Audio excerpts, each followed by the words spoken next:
It's Monday, it's June 5th, 2023.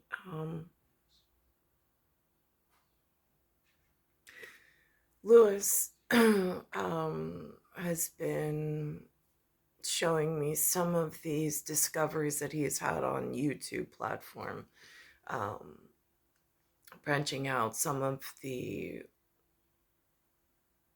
American cellular consciousness in this area, that some of the more scholarly, let's just call it.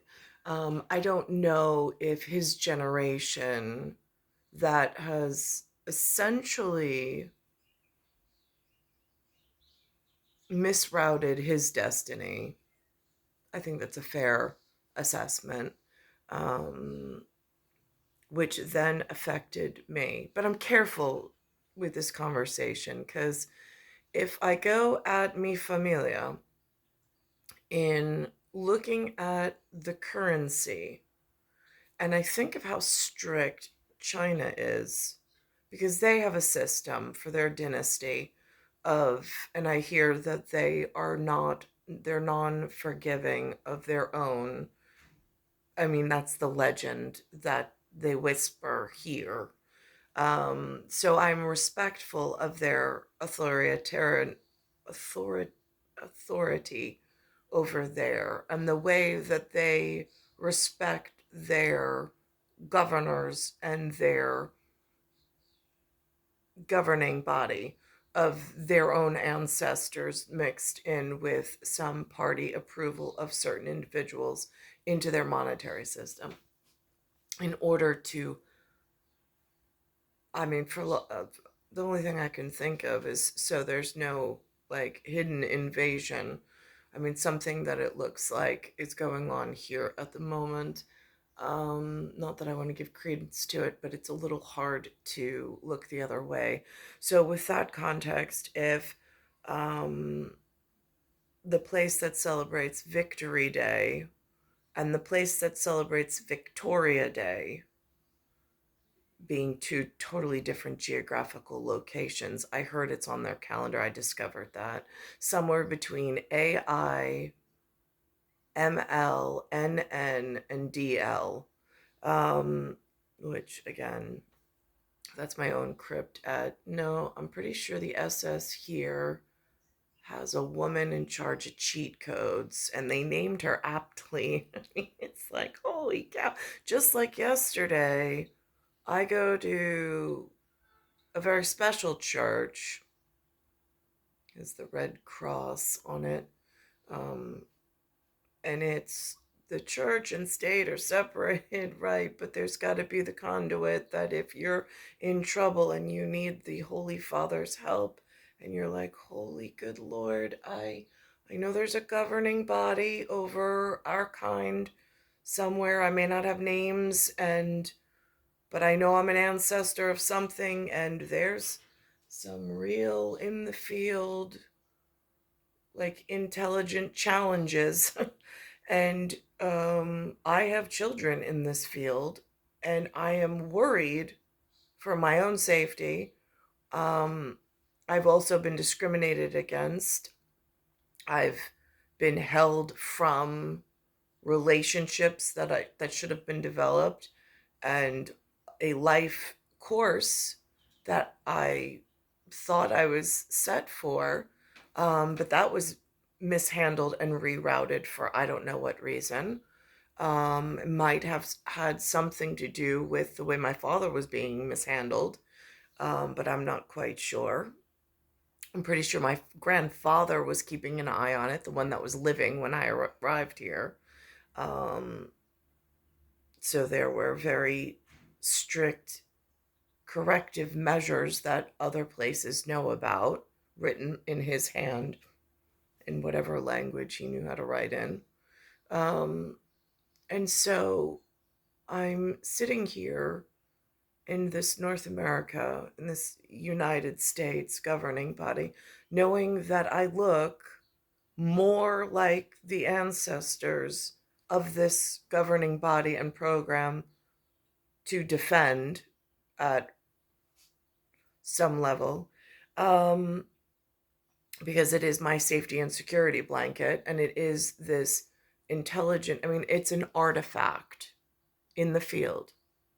Artifact, it's official, it's legal tender, and it has intelligence written into it.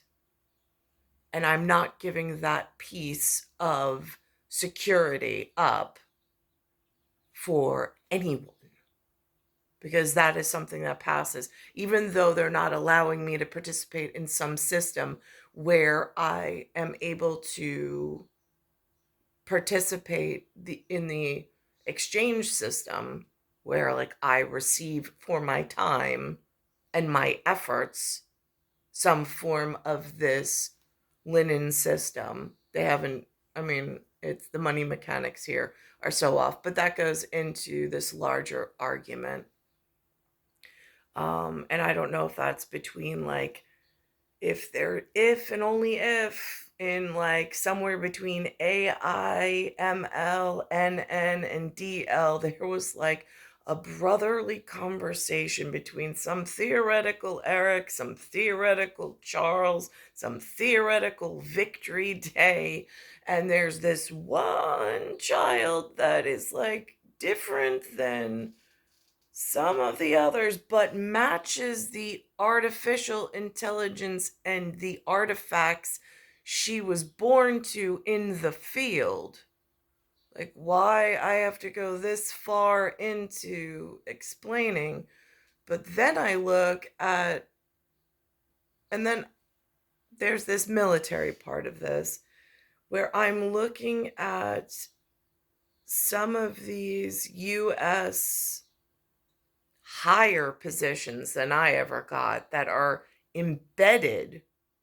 And I'm like, now that's multinational. And I get you have alliances, you have allegiances. But when they're pushing, and I'm like, maybe this is just an inside, like, then I'm thinking, like, somewhere on a ship, I learned on the Intrepid, I don't know who gets to this bridge that has this access to the port. I imagine that private conversation between whoever gets to walk on the bridge to wherever like safety and control is elsewhere. So then he exits the bridge, and then he informs the rest of the ship, like held captive under that one person's command and control.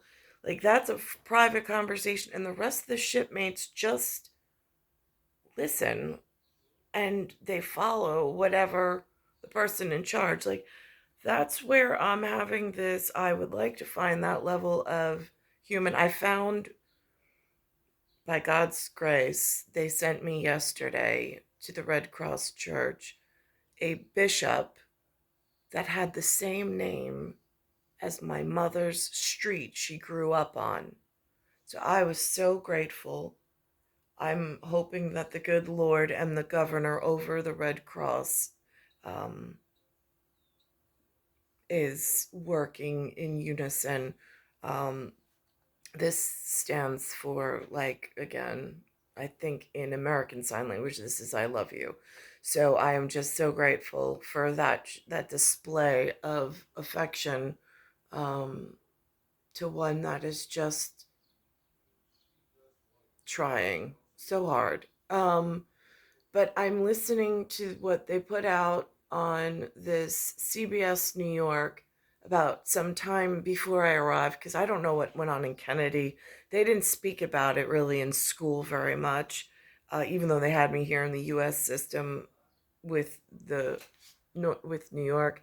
But there was something called an affirmative action, and I'm like, well, now, was that conversation started deep within the US college system? Because I heard when I went to the Intrepid, there's 1 out of 5 branches of that actually has its own college. And I'm like, that was nifty to learn as an ancestor with the correct artificial and artifact working. Since, I mean, I've never discriminated against, I followed the rules that I arrived to the best that I could, working through some confusion. But I treat each man individually, and I try to treat them with respect and dignity. I mean, again, with wherever I go, I'm not trying to start fights and arguments. I just want to get to the person I belong with and get out of this really hazardous situation that's unfolded. Um, So I'm like, that's interesting. Is that affirmative action and that college thing? Like, because then that would seem like other nations were trying to break into the security of the US military, trying to gather access to patents, technology, intelligence, things that cost big money and are supposed to be secured somehow. But if they keep letting all of these, I mean, and again, I know that not everybody's evil, but when it starts to filter down to like the children, like, I mean, I feel I shouldn't be condemned. I shouldn't feel like there's people trying to kill me in the atmosphere and the environment. Again, I have proof of my health deteriorating, so it's not like I'm just whatever. But um and I also have these things where I've been attacked and then wake up, but after some anesthetized in the whatever, it's been documented. I heard on my behalf, by whom I don't know, for my own details, which have been withheld from my person. Um, so there's this like really confusing thing. And then the public media brings out this affirmative action to let just anybody into the college and university. And then the language gets like twisted. And then they have these what looks like dissidents. I mean, if I'm thinking authoritarian, like I'm sitting here because I'm really on the cusp between this. At one level, I'm expected as an ancestor of the government, to uphold and protect my own rights, the rights of my children, so they don't inherit these. Logically, that makes sense. But then on the other hand, there's this business office, and you don't want a world war, number three, to start. And somebody's always trying to protect their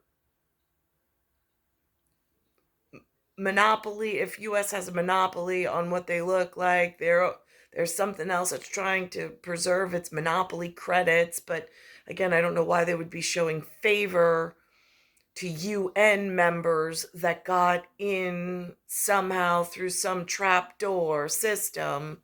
Um, so I'm just, and I don't know if that's like some hierarchy in the UK area of Game of Thrones that they play out at that area.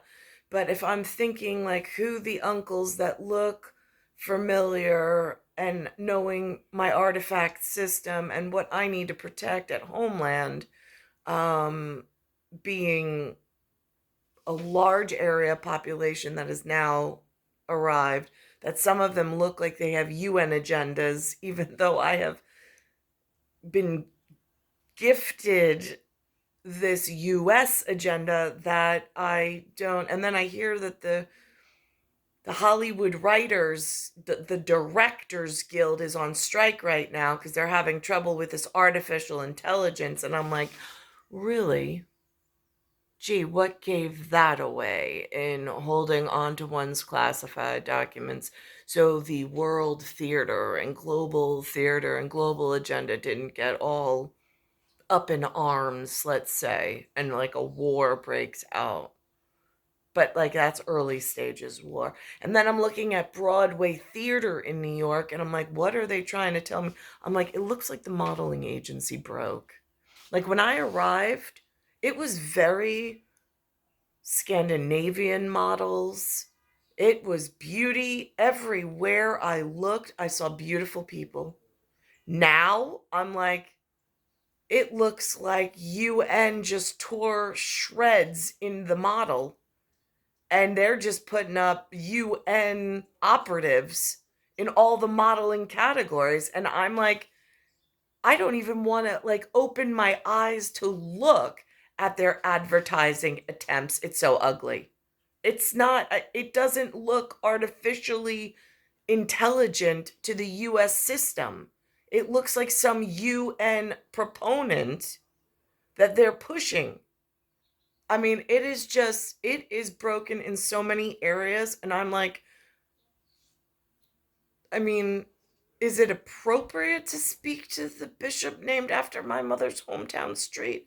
I mean, I know that, I don't want to insult the intelligence of Uncle Eric, theoretically, or Uncle Charles, theoretically, or Uncle Victor, theoretically, at either Victoria or Victory Day. And then I hear that Kimberly and Sydney, theoretically, have a different Victoria system. And I'm like, now I've heard that in Africa, in Australia, I've heard they celebrate a Victory Day, and I'm like, and I got this Greek, like, translation of victory, and I'm like, oh boy, Nick. I don't want to, like, again upset a Reed and a Nick and a Victor, so I'm just at Fantastic Four. I'm just commenting on the three section, I suppose, at this point, so I don't upset the four. Um, but I'm listening to what CBS has out there, and I'm like, because I see a whole lot of UN agenda and children from elsewhere.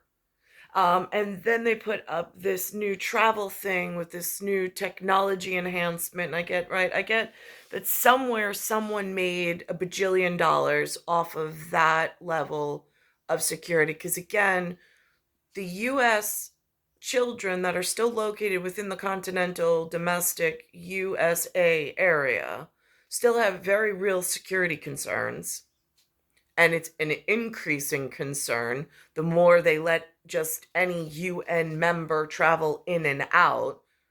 But there is some very real, in my time, there was only one geography change on the map, but it has stayed intelligently congruent to when I arrived, except for one territory, and that's where the Russian Federation is.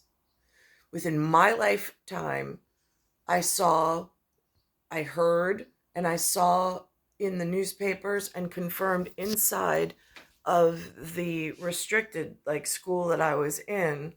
um, I saw it change from the Soviet Union to Russia. And it didn't even have federation, but I've seen television announcements that they consider themselves the Federation. It's the only federation I've ever heard of. Um, and that's by the news outlet media on several different stations. Um, so I don't know, like, I'm just trying to get my bearings straight, for lack of a better term, since like the Magellan feels like it's off just an air or whatever. Um, so here's what this affirmative action looks like on the See the BS for New York. They're talking about it at a lower college. It's no longer a conversation held between the one of five branches that has its own college.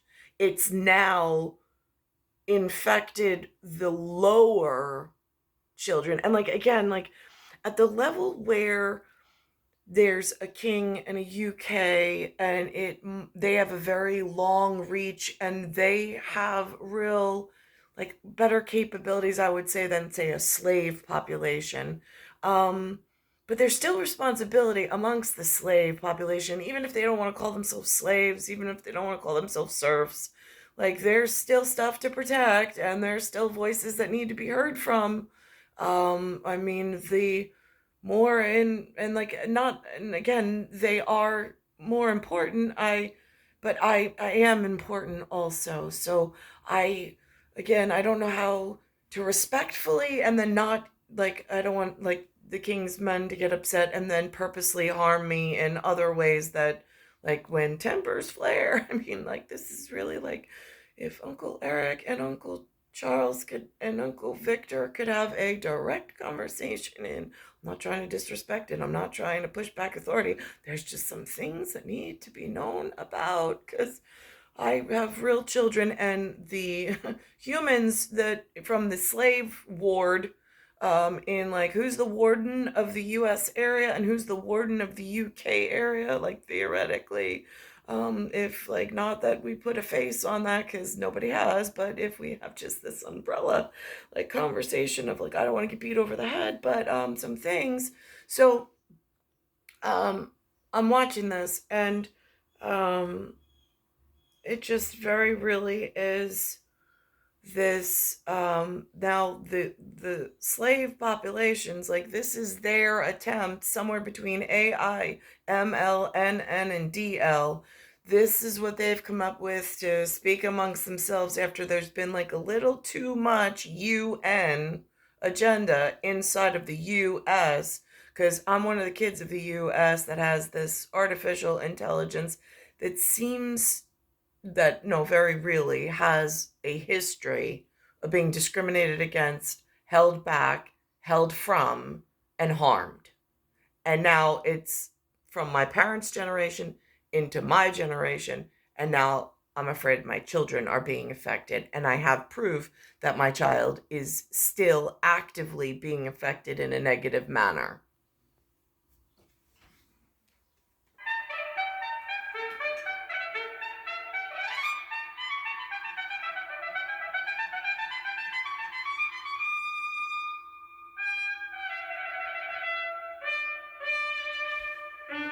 And again, I don't want to insult Eric's level, Uncle Eric, theoretically, or Uncle Charles level, theoretically, since, like, I know that they know, but there seems to be this conversation at the lower ward of what they're doing out in the public and being misled. And I don't know if it's like some Game of Thrones, like they threw that out there as from the Directors Guild that might be going on. Um, I'm not sure where this problem arose from, but I see very real dissidence happening, that I'm afraid if it gets to the authoritarians elsewhere and then they ever think that we're mistreating their gifts that were here. Like I don't know how the business office handles it, and I don't know how like customer service and human relations handles it, but there's some real serious stuff in game playing going on in New York that I'm not comfortable with.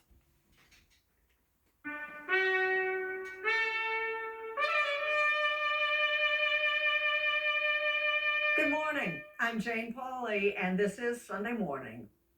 President Kennedy signed the very first affirmative action order in this country in 1961 to ensure hiring by government contractors without regard to race, creed, or color.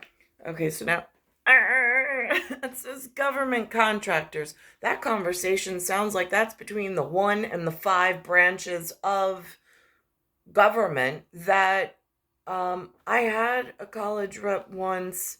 Um, I went to Florida. There was a trip there, and then there was like, I don't know, was that an interception? Because then I came home with this college rep that was different than the people I left with. So that happened, and I was really happy on my way home with whoever that college rep was, because that looked more familial at our age and blood types. Um, but I'm unclear of what happened after that, in that there was no route And there was no route from early childhood to even get to that level of college rep, even attempted. Like, they didn't even attempt to give me some kind of like higher education of like the stars or mathematics or any of that stuff. Like, all that stuff was withheld from me, and I don't know why in this area, but that seems like a really key point to mention, about things already off course, and it's just gotten dangerous and worse. And there are people who know about it. I just don't know where that responsibility lies. Um, and so now, like, the lower children that are not part of the 1 to 5 branches of US government are now arguing in open dissidence, to try to hurt people like myself, because they get themselves all angered and charged up about, like, you're trying to take away our stuff, and it's like, it's only by God's good grace that you even had this opportunity. So you might want to hold it there before you want to hold it against me, because I have never ever treated anybody like the arguments that they're in their heads. They're stuck in some, like, the way that white people treated slaves because they've taught themselves this, and that seems like teaching and promoting hate, which doesn't really jive with all the opportunity that was stolen over my lifetime. So they really need to change their story, because it's no longer it's no longer the truth. Over time, the practice expanded to include colleges and universities. Proponent They're using the same word that the ancestors of mine that opened or began when we had a monarch at like the Eric's section, and we were not divided with the rest of the family. Because I have seen, I don't know their names because it's just black and white movies, but I saw when Elizabeth was younger, there was a lot of white people that got along. I don't know where any of that went. So it's a theory that exists. I just, in this area, I don't know where any of those white people went. I haven't seen or heard from any of them since I was probably about 16. Except somebody did just send me this weekend, that bishop from the Red Cross. So thank you. Um, and again, I don't say that disrespectfully. I do say that as like more like a familial term, um, because it is a standout amongst some of the other. Because again, inside of our faith, there is this nationally secure movement of Jesus, that still exists. And then, but I did not hear that the Christians were also talking about John the Baptist. I've heard the reference to John the Baptist. I just did not know who John the Baptist's mother was until just recently. So that was helpful. So thank you for that. Opponents say it promotes equality. Those opposed view it as a form of reverse discrimination. Now, the United States Supreme Court is poised to rule on this deeply divisive issue. Rita Braver is talking with those in favor and those against. Because there's two problems right now. It looks like the US system, all 5 branches of whatever they call themselves, and I'm trying to learn, respect the service that they've already given and respect their ancestors. And then I have these new business class of travelers, and I'm trying to handle how to not get myself killed and not put my security team in jeopardy while I'm being housed here in Queens. And I did notice that the locals did this transgender thing and this drag queen thing for Queens having the most national pride. And I'm like, Oh, they really are very creative, although I'm sure that authoritarian that is really going to tick someone off somewhere. So it's not me that they tick off because I really, at this point, I look at humans like bumbling idiots that got my entire life wrong. And it's like if God had a director and my director was sitting next to me and I had to have a conversation with the director and say, excuse me, but I know I was meant for bigger and better things. And my whole scene is totally off. I've seen some attempts to make up with me over some of these movies. I've pointed out what's real and what's just so unreal and so surreal. But really, I don't feel that my time has been utilized in the appropriate fashion for which my original arrival date had indicated on, let's just say, like the CERN level of being able to predict and know where, like, the theoretical oracle black box, if it had a biological position and expectation of future position. I own one of those pieces, and I've been completely mishandled.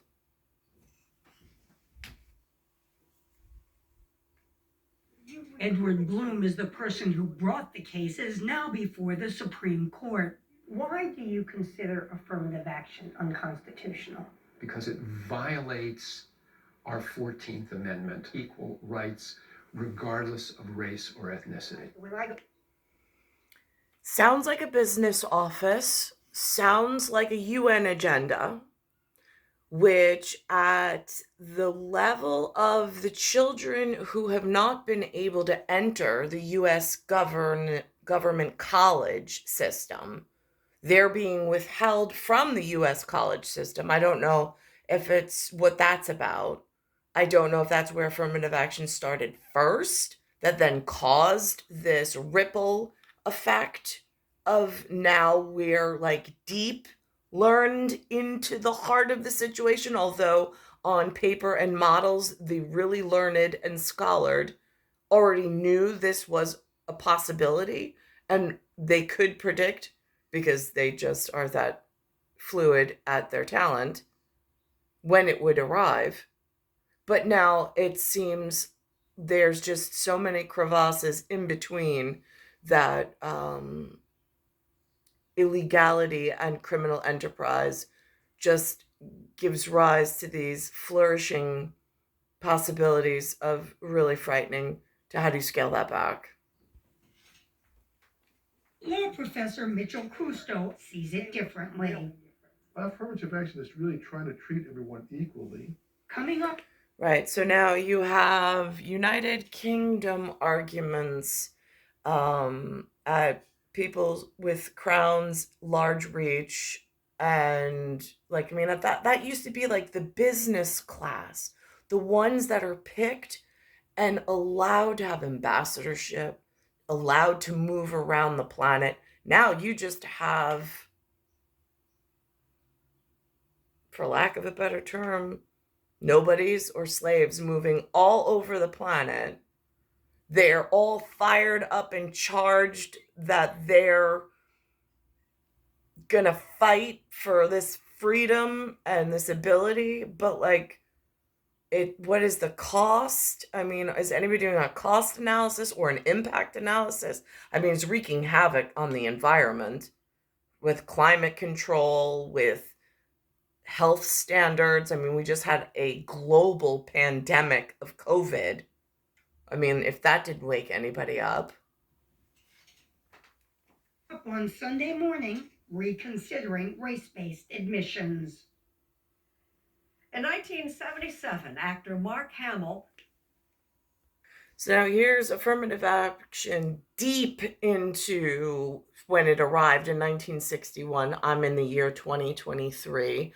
I see a lot of different UN agendas of like, and again, if Uncle Charles doesn't want to say, I mean, like on paper somewhere, when you are responsible for human lives, you have to distinguish the upper class from the lower class. I mean, you just do.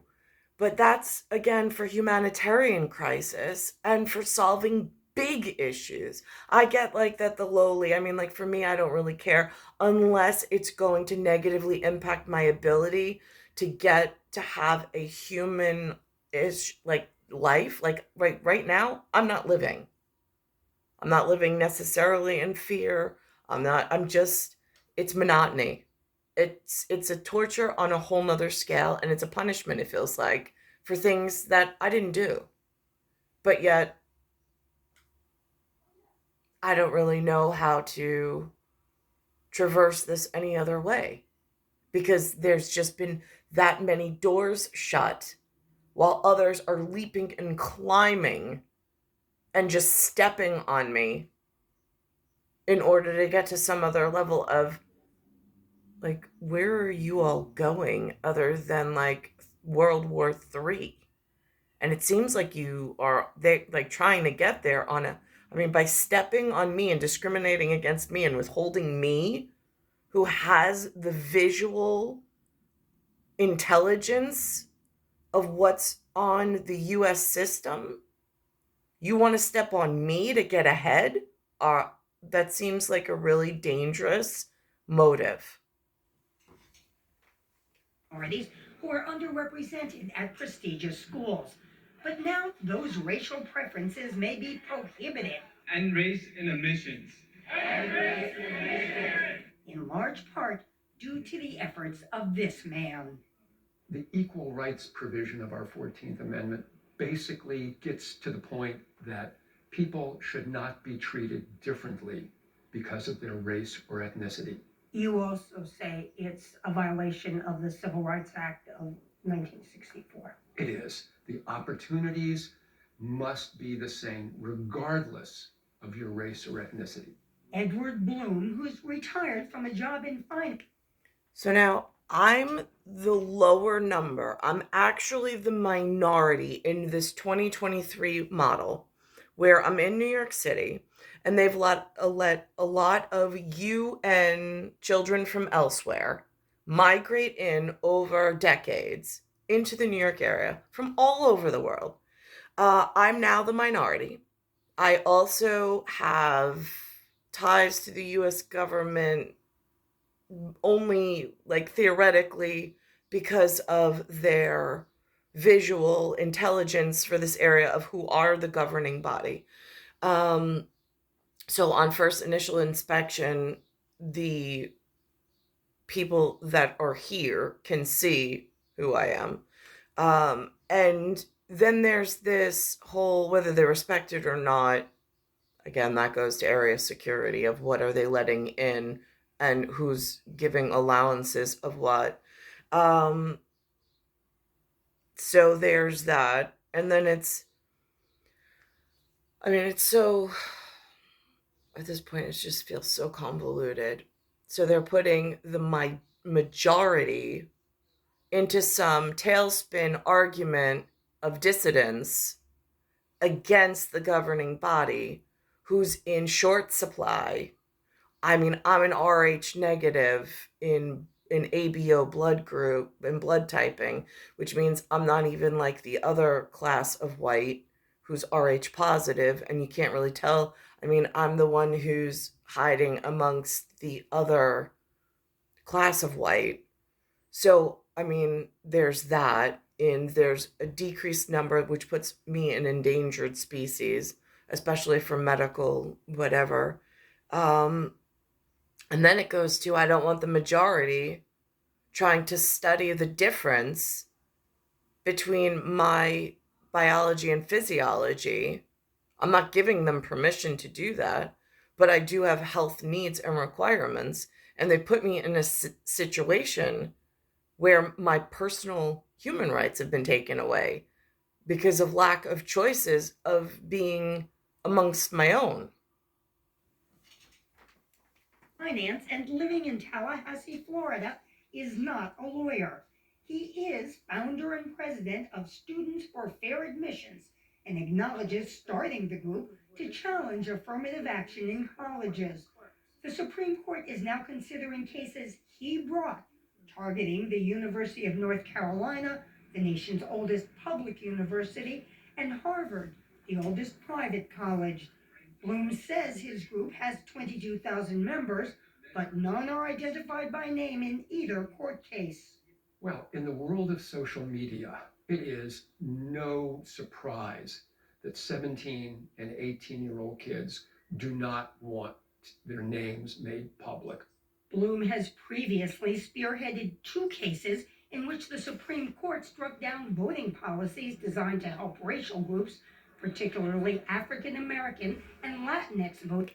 So now they're giving priority and help only to the majority that's growing in some UN agenda and dissidence, while I'm being harmed and kept from even having a life worth living, while there's some other system outside of the US where they're making like business decisions and they're making based on monopoly credits that they're allowed to have within the monetary system.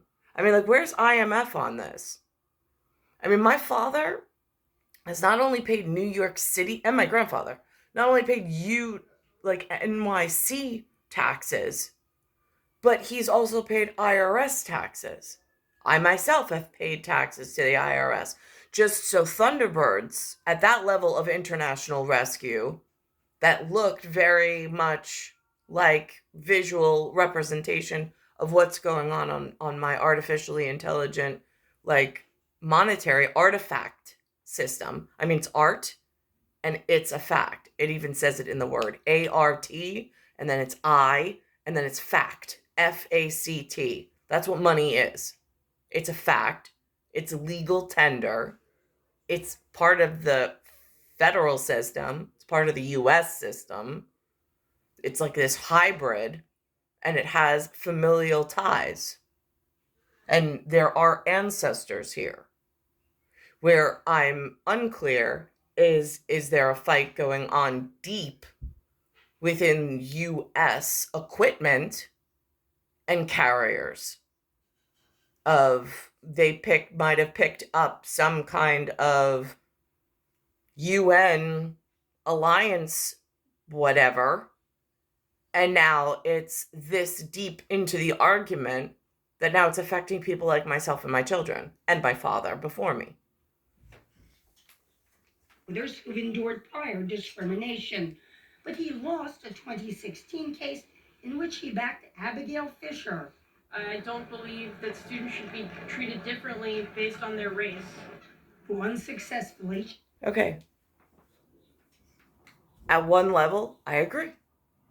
Except there has to be a clear defining moment of, I'm not talking about treating people like, you know what? It has to be like, there's one thing, like, if it's human, to have respect of the human, of its autonomy, there's one level of that argument, but that is not an absolute power blanket authority, because that causes real disruption.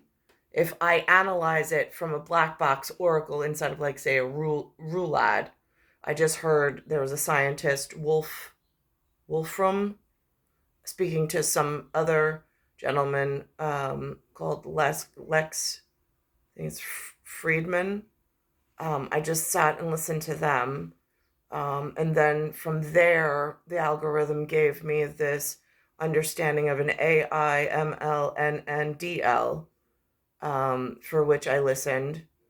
And then I'm trying to take that application and put it into some kind of conversation for what I'm experiencing here in New York at some level. And then I'm watching CBS This Morning, which is E111. And I am watching where this, because again, I don't travel by air, AIR craft,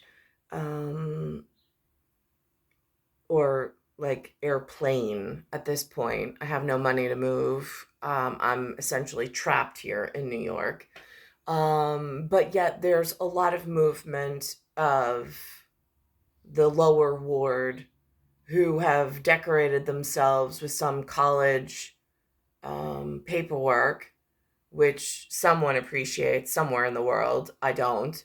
Um, I think it's just caused more problems amongst the slave population or the serf population or the US population that lives here part-time, full-time, whichever, and then has this unlimited travel to anywhere in the UK, or if there's some other version of like an alternate to a UK that I don't even know of. I've only heard of this UK. So I don't know what other words they use because I haven't had access to that level of travel. Um, but now that the population's just moving itself all over the place, thinks it's educated, thinks that it has some level of, or leveled itself up to play some game that's going on that looks really dangerous. Um, I'm watching how they're getting around in the airports with this upper level security feature that now with technology they have to scan and know. I mean, like, if you put, let's just use a king for example. I've heard there's a King Charles III. If they put him in his life or his family's life in harm's way, there's a definite process involved to make sure that they know everybody coming in and out of the area. It's the same thing for New York. The problem is that what's living in New York and in other areas of the US system are not as pronounced. There's some anonymity there um, in order to protect us because the system is failing at such a high rate.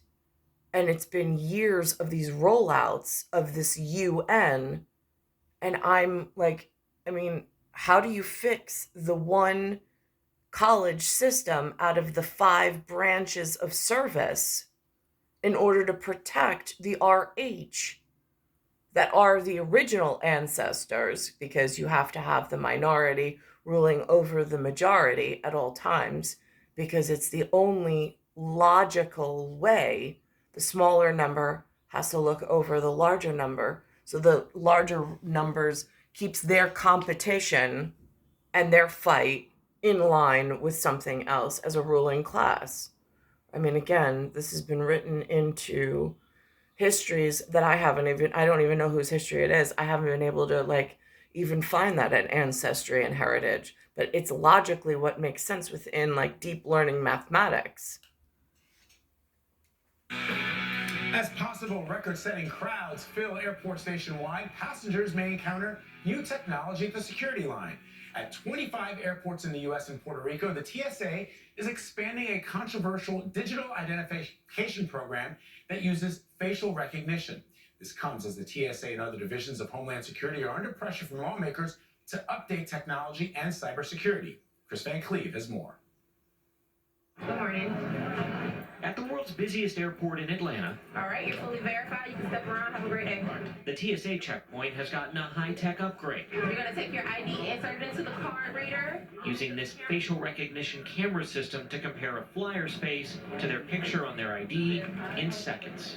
All right, ma'am, you're verified. Thank you very much. You can step around. If there's not a match, like here in this demonstration, the TSA officer is alerted for further review. It's showing that the ID is a valid ID. It's showing non-matching because those are 2 different people. We view this as, And I'll get to whatever he views it as, but my question is, I've noticed, especially the Directors Guild from Hollywood has made several movies. I looked at the end of it. Kimberly and Sydney's mother, Victoria, knows about it, I'm assuming, because I see at the end of some other movie that they let out that it said New York City, it had Washington, and then it had Victoria, and then it said it was Australian. I took a snapshot of that just to have for my private whatever, that they've put that out there.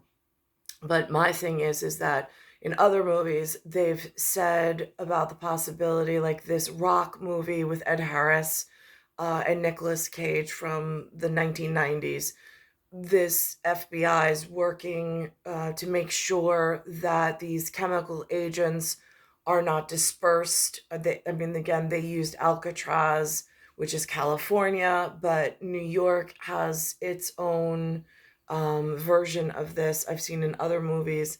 So, with chemicals being dispersed and things. Um, so that's of course, and my health effects, that I've had muscle loss, and I've had like body mechanic deterioration. Some of it's sudden onset, and then I'm trying to regain some of it back. And I worry about people who study chemical components outside of the US that travel in and out of the US.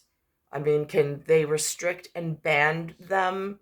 So this way, I mean, especially if they're having trouble with that country or with the corporations inside some business network. I mean, it seems like it is really, I mean, there's so many frightening levels to this, and I don't have an inside conversation, and I don't even know where to bring this up because they've pretty much muted me, like in an MUTE. I don't know who's handling it, but, and I don't know how to contact whoever's handling it. I don't know how they built their construct inside the US system. I don't know, is it a branch of service? Like out of the five? I don't even know who to address. I mean, it's such a large employment pool.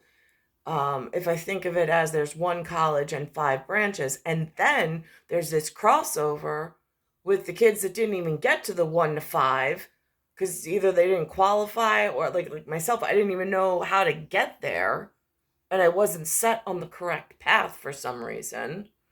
I don't know whose decision that was.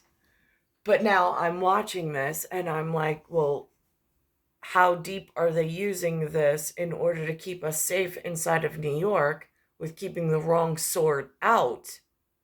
Since they're letting some UN agenda of like multiple nations gather here, educate themselves here, conduct business here. And I'm like part of the ancestors of what's artificially an artifact intelligent, like looks like management. And I'm like, I've experienced some real issues here that I didn't deserve and I didn't ask for, and I don't know how to succeed inside of this broken system. I don't. I've been searching my whole life, and I don't even know how to find the correct RH blood type male to enjoy my life with.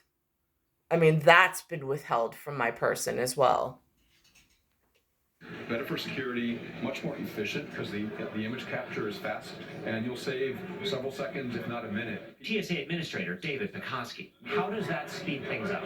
Well, facial recognition, first and foremost, is much more accurate, and we've tested this extensively, so we know that it brings the accuracy level close to 100% from like mid 80% with just a human looking at a facial match. The program has been rolled out to more than 24 airports nationwide since 2020, but is currently voluntary for flyers. Most images are deleted after use, but some information is encrypted and retained for up to 24 months as part of the ongoing review of how the technology performs. There are skeptics. 5 U.S. senators sent this letter demanding TSA halt the program. You don't have to compromise people's biometric security in order to provide physical security at airports. And privacy advocates worry about the lack of regulations around facial recognition and its tendency to be less accurate with people of color. You have 5 senators that have called on TSA to stop the program. Why continue moving forward with it? I agree with them in that I want to protect privacy for every passenger, and I want to deploy technology that's accurate and doesn't disadvantage anybody. As for passengers opting to use it, this is a lot quicker way to do it. Got nothing to hide. So no concerns here. I think it's great. TSA plans to add the technology to at least 3. I should say that I again, I have a real estate background, and I no longer am holding that license, so I'm free to speak however I well please. At one point, there was E&O insurance involved, but I know that other real estate agents are not as free to speak on things. It has come upon my person, however, through however it does, that there's some kind of voucher program right now in New York City. I didn't really handle rentals. I definitely did not want to do business in Queens. Um, it seems like too much liability legally in New York City and Queens, because it just seems like it's the wild, wild west. I always said this, the wild, wild west of real estate, where like the lines of legality are kind of like blended, like when they listen to them, when they follow them. And now I hear that they're getting vouchers that pay more than what the going rents are. And I hear that there's some attitude that comes with that because they're getting these vouchers that, like, I don't have access to a housing voucher. Like, I'm part of the monetary, like, look-alike system, and I don't even have enough money to afford an apartment or a house or anything inside of North America and inside New York State at the moment.